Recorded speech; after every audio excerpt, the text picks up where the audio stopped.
Ya, sore Om Partahi. Sore. Ya, Om, ini masyarakat juga bertanya-tanya tentang kasusnya Febri sejauh ini, tentang ini dibandingkan dengan kasus yang terjadi di Tabanan, Bali, seorang maling ayam yang dianiaya sehingga meninggal. Di sisi lain, kasus Febri kita lihat yang merugikan uang rakyat, 74 kilo emas, uang miliaran rupiah, dikawal hingga selamat. Dari kacamata hukum, melihat perbandingan antara dua kasus seperti ini, menurut Bang Partai seperti apa melihatnya? Iya, ini pertanyaan sebenarnya pertanyaan klise gitu ya, yang udah sehari-hari. Cuman ya pada saat ini memang saya mesti sampaikan bahwa ini yang selalu dikatakan bahwa hukum itu tajamnya ke bawah, tumbul ke atas gitu. Dan kenapa terjadi seperti ini? Karena terjadi selalu ketimpangan-ketimpangan ya di dalam penerapan hukum. Kalau sama orang kecil, hukumnya tegas. Kalau ke atas, hukumnya kompromi atau prosesnya semua bisa dikompromikan. Sehingga kepercayaan masyarakat terhadap hukum di negara kita nih makin hari makin tergerus sampai katakanlah ke titik nadir. Jadi masyarakat atau rakyat nggak percaya gitu ya sama penerapan atau penegakan hukum yang dilakukan oleh para penegak hukum kita, sehingga apa-apa yang terjadi di tengah masyarakat main hakim sendiri aja. Mereka lebih percaya bahwa yang kami lakukan ini adil gitu ya kan. Maling ayam ya maling ya kan, dia mengambil katakanlah hak kita, pantas dihukum, kemudian mereka melakukan penganiayaan yang berlebihan sehingga akhirnya meninggal gitu kan. Nah di sini terlihat bahwa kenapa ya terjadi seperti ini di masyarakat kita, ya kan? Apakah memang masyarakat kita ini bukan masyarakat Indonesia lagi yang dulunya nih penuh welas asih, ya, penuh dengan masalah solidaritas, ya, gotong royong dan segala macam. Artinya kalau dulu tuh katanya kalau tetangga nggak makan, kita kasih makan bila perlu, ya kan? Tetangga susah, kalau bisa dibantu dibantu. Tetapi sekarang tetangga kesulitan, nggak ada yang mau tahu, ya, sehingga tetangga ini akhirnya gelap mata untuk kepentingan anaknya, sekolah segala macam, melakukan kejahatan nggak kejahatan, pencurian itu kejahatan. Tetapi kadar yang dicuri hanya katakanlah seekor 2 ekor ayam, kemudian dia harus meregang nyawa, sementara dia punya keluarga, terutama punya anak, ya. Kasihan gitu ya. Saya miris kalau dengar itu. Nah, sekarang dibandingkan dengan kasus yang sekarang gitu ya, bahwa ada seorang Jampitsus yang barang bukti sudah begitu banyak, gitu ya. Tapi orang masih mempertanyakan, nanti lihat proses hukumnya segala macam. Ya memang dalam proses hukum memang nanti harus dibuktikan. Tetapi di awal tentunya polisi sudah bekerja sedemikian rupa, sedemikian profesional, sehingga barang-barang bukti ini sudah bisa bicara. Ya apa yang disita segala macam itu sudah bicara. Nah yang menarik sekarang adalah bahwa statement dari Jampitsus bahwa dia dikriminalisasi. Apa itu pengertian kriminalisasi? Adalah menempatkan seseorang yang tidak melakukan kejahatan, kemudian seolah-olah dibikin satu skenario bahwa dialah pelakunya, ya kan? Nah ini yang perlu kita garis bawahi. Artinya kalau memang seorang mantan Jampitsus ini, Febri ini mengatakan dia dikriminalisasi, dia tahu dong, ya siapa yang kriminalkan dia gitu, ya kan? Dan kita percaya bahwa dalam kasus-kasus besar seperti ini, Febri itu nggak akan berdiri sendiri. Pasti ada grup, pasti ada kelompok, karena ini menyangkut uang besar. Ya, makanya sekali lagi saya tegaskan, kalau memang Febri mau lindungilah orang baik, ya kan? Karena kalau Anda melindungi orang yang baik, seolah-olah Anda mau jadi pasang badan, mau jadi guard, mau jadi bemper, saya pikir nggak tepat. Kalau Anda menjadi bemper orang baik, saya masih bisa bilang itu oke-oke aja.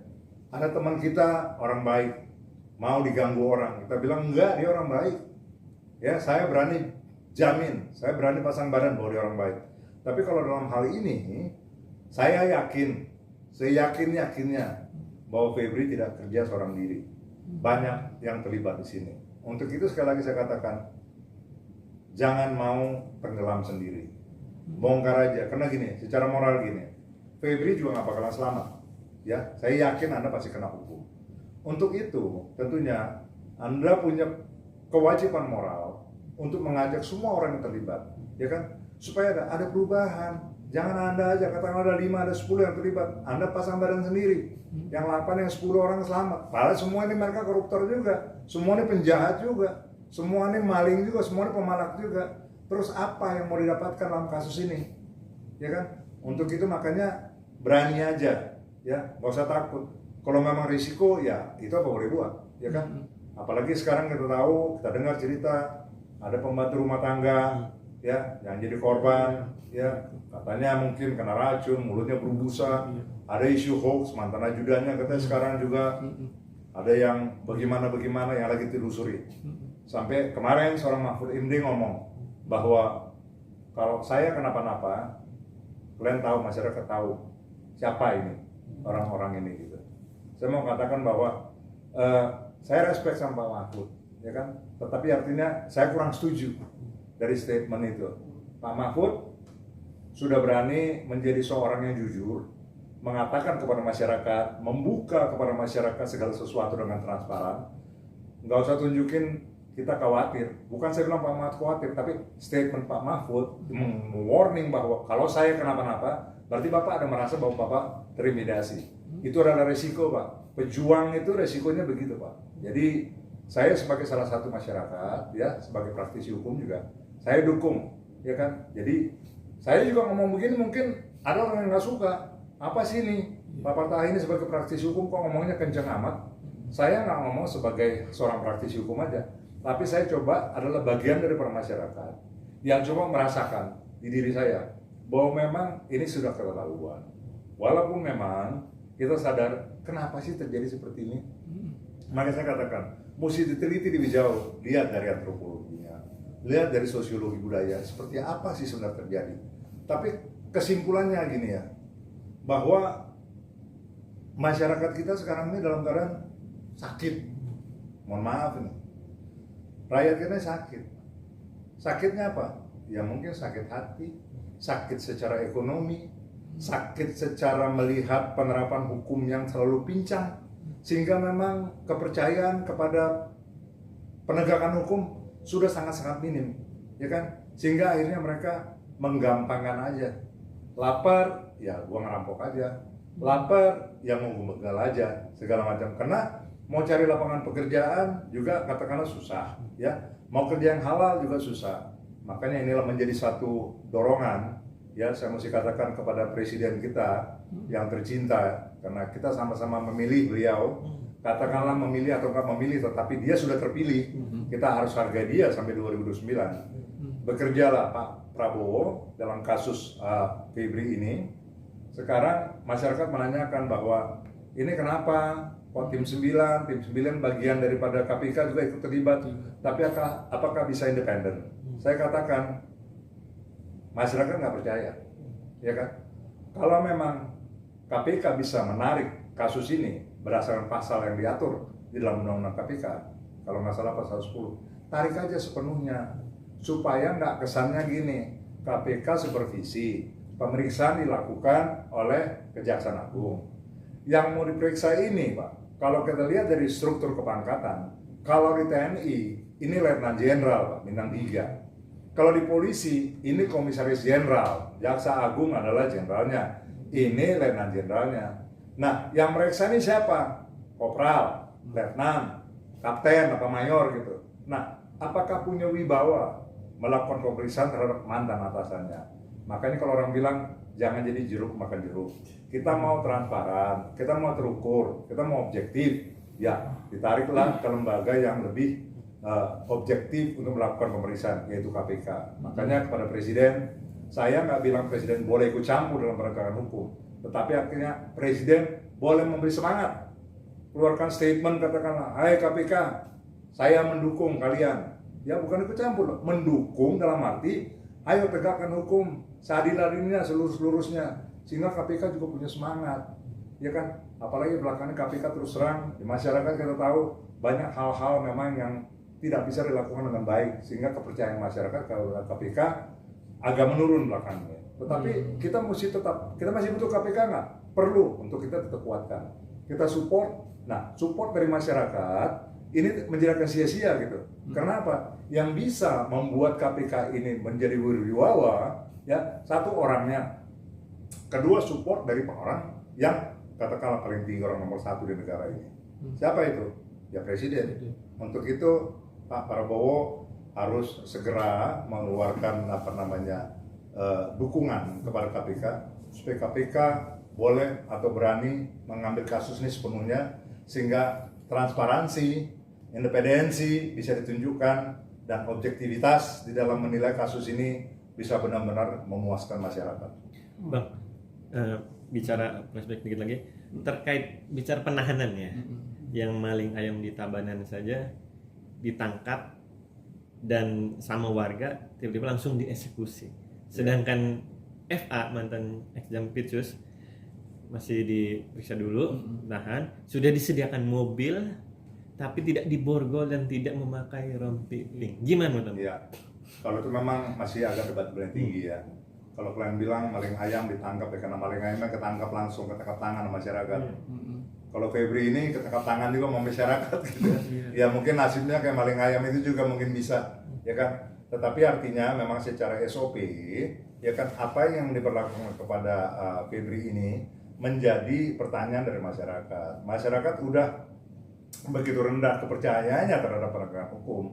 Nah kemudian pada waktu diperiksa kemarin, kita tahu panggilan pertama dia nggak datang. Di panggilan kedua, pasti sudah ada rencana daripada kejaksaan melakukan pemeriksaan, kemudian meningkatkan beliau ini sebagai tersangka dan kemudian diambil tindakan akan ditahan. Pasti sudah ada. Nah pertanyaan masyarakat, kenapa pada waktu dia ditetapkan ditahan, kemudian dikirim ke KPK, dia nggak dikenakan dengan rompi kebesaran itu kan gitu kan. Sehingga orang bilang, kenapa sih? Terus kemudian jawabannya, kami belum siap. Buru-buru. Nah, buru-buru. Saya pikir ini kan jawaban yang nggak perlu kita dengar gitu ya kan. Jawaban yang tidak masuk di akal gitu. Karena rencana untuk menahan Febri pasti sudah ada dari awal pemeriksaan, sehingga semua kelengkapan ya untuk ditahan itu pasti sudah disiapkan harusnya. Tetapi inilah menurut saya ada perlakuan yang nggak equal ya. Kalau orang lain langsung dirompiin, kalau ini nggak dirompiin, ya kan? Ini jadi catatan, ini menjadi garis merah. Janganlah seperti itu, karena dengan diperlakukan seperti itu, masyarakat semakin tidak antusias untuk menilai. Masyarakat makin prihatin, masyarakat makin gemes gitu. Kok begini perlakuannya? Makanya akhirnya dibandingkan, Febri begini, maling ayam begini. Ini kan sebenarnya dua kutub yang berbeda, ya kan? Tetapi kalau mau dibilang, ya ada benarnya juga. Ya, maling ayam yang dirugikan siapa sih? Tetangga. Kerugiannya berapa sih satu ayam? 100.000, 200.000. Yang ini kerugiannya yang terungkap sekarang hampir 1 triliun. Yang belum terungkap berapa triliun di belakang ini? Silakan bekerja. Banyak yang bilang di Bandung masih ada barang-barang bukti. Di Bandung masih ada, di Jawa Barat masih ada banyak harta yang disembunyikan. Nah inilah tugas daripada kejaksaan, ya kan? Mampu nggak? Mampu. Pertanyaannya, mau apa enggak? Itu dari saya. Om tadi melihat apa yang Febri sendiri katanya, rumornya anak kesayangan presiden, terus ketika ditangkap dan menjadi tersangka katanya tidak izin dulu dengan ke presiden, ke Prabowo. Nah ini melihat hal ini seperti apa melihatnya? Ya itu kan sudah beberapa kali dijawab gitu ya. Saya juga udah pernah keluarkan statement bahwa memang itu nggak ada aturannya, di KUHAP nggak ada, di KUHP nggak ada, kan gitu kan. Sehingga memang itu adalah satu alasan yang ngawur, ya kan. Makanya dia itu bukan pejabat negara, ya dia itu kan di pemerintahan, sehingga memang nggak ada izin tuh, ya kan. Jampitsus dapat izin dari presiden dari mana, ya kan? Dari Hong Kong, nggak ada cerita seperti itu, ya kan. Jadi nggak usah kita buat satu aturan-aturan. Jadi kalau Hotman Paris mengatakan seperti itu dari awal saya sudah katakan, Hotman Paris ngawur, ya kan. Baca dulu aturannya, baru buka konferensi pers, ya jangan salah-salah. Kemudian konferensi pers ngomonglah media, nggak punya otak segala macam, ya kan? Nah, sekarang pertanyaan juga kan gini dari masyarakat, kenapa dia mundur? Atau ada pertanyaan itu coba? Iya, Kenapa itu? Kira-kira mundur kenapa menurut Om? Akhirnya dia mundur. Alasannya sakit, Iya, atau sakit, sakit apa pinggang, masuk di karena akal atau kejepit gimana? gitu bang. Kenapa mundur? Iya. Takut. Oh, takut. Takut. Takut? Kenapa saya bilang Kenapa? takut? Kenapa? Ini ya. Ini orang PD-nya luar biasa nih. Saya pengacara advokat yang 40 tahun. Berpengalaman dan saya tidak takut sama siapapun juga. Pada waktu dia mundur, coba kita urut ke belakang. Kalau nggak salah penjelasan dia, tanggal 9 dia sudah melakukan operasi atau pengobatan di Singapura. Singapura, iya. Oke? Iya. Dia kembali ke Jakarta. Dalam kondisi tidak ada catatan mengenai masalah dia tidak boleh kerja. Ya kan? Nah, sehingga katakanlah pada waktu dia melihat atau menilai kasus ini, dia sempat bilang, wah ini begini-begini, polisi sudah benar segala macam. Pada waktu menerima kuasa, baru dia bilang, wah ini polisi begini, salah menetapkan Iya, sebagai tersangka dan lain sebagainya. Sehingga dia menilai ini negatif, sampai dengan polisi yang tersangka tidak izin dari presiden dan segala macamnya. Jadi saya mengatakan begini, pada waktu Hotman Paris menerima kuasa, ya dia sudah tahu bahwa ini kasus nggak mudah, kasus yang katakan perlu waktu, perhatian dan segala macam, ya kan? Sehingga pada waktu dia terima kuasa, dia udah bisa ukur, gue punya kekuatan nggak nih, kesehatan gue mumpuni nggak ini. Nah, pada waktu dia terima kuasa, dia sudah merasa, ya, dia yakin bahwa dia mampu, kan gitu. Jadi nggak ada alasan lagi bahwa karena dia sakit. Jadi sekarang dikatakan dia mundur.